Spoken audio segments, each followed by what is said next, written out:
guys, I just want to show you only this. Those are may alaga. Gapuna data, apay nga dagit anak nakot pato, idigam nagukukup data.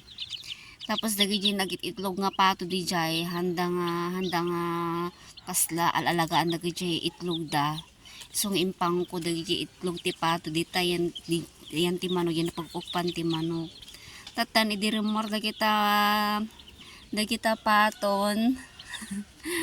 Dinagpisan hanamat kaya dagay talaga nga itlog nan. So inalak dagay itlog na tabarang maukupan man dagay do mga manukan. That's isopay. And then there's one more egg there that I was put tapno barang kuana pa maukupan na pa sayang di maisa. So hopefully mapisaan na. Adamat dagiti chicks ko dijay sa bali nga kulungan insinak lang mo tatay dagiti ay nanang da ta adin pipon ko nga duwa nga babasit. So hopefully they are mabubuhay pa sila. Sorry, I will show you those small manok ko. Yan, yung mga manok ko. They are 7.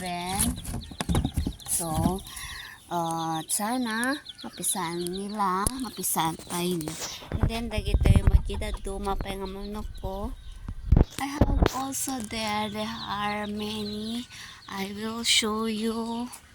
Oh, dagiti alaga. Dagiti mulmulak magdita barang ag bunga danton. Ag sabagay sabsabong damatan. Those are balatong monggos. So, ito yung mga pato ko. Pinag-divide ko sila kasi masikip tong pinagawa ko pero okay lang habang nag-uumpisa ko.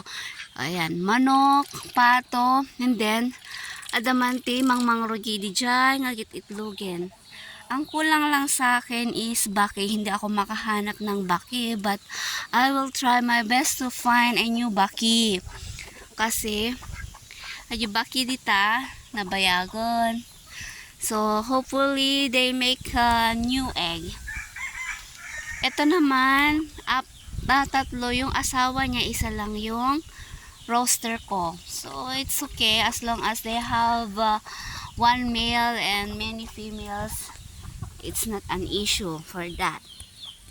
Yan And then yun naman yung kapatid ko na masipag masipag magdilig. Paunti-unti nagtatanim kami. Kamatis. Where's the kamatis there? There. So, and then may konting kalabasa kami dito pero muntik na atang ma-expired. May pinya kami pero hindi ganun karami. Sa dami-dami ng naging bunga niya, ito lang, nag-iisa lang yung nabuhay, yung pwede. Ewan ko kung pwede pa yung mga iba. Dahil siguro sa mga insects kinakain. Kahit sinasabi nila na dati sa akin po, yan o, may bunga pa o, yan. Kahit sinasabi nila sa nag-search ako sa YouTube kasi hindi pag ngay namumunga sila tapos medyo malaki na tapos nabubulok yung mga kalabasa, and then nag-search ako sa YouTube, yun pala dapat pala parang cross pollination na tawag na niya. Cross pollination yung pagkuan mo yung bulaklak nila, talian mo para maging maganda, para maging matuloy yung mabuhay yung mga bunga niya. So ito naman yung mga kwan ko, mga balatong in Tagalog, even in Tagalog, in Ilocano balatong. So ito yung balatong ko. Muntik na din ako mag-harvest. Malapit na ako mag-harvest. So Thank you. Thank you for watching. Bye-bye.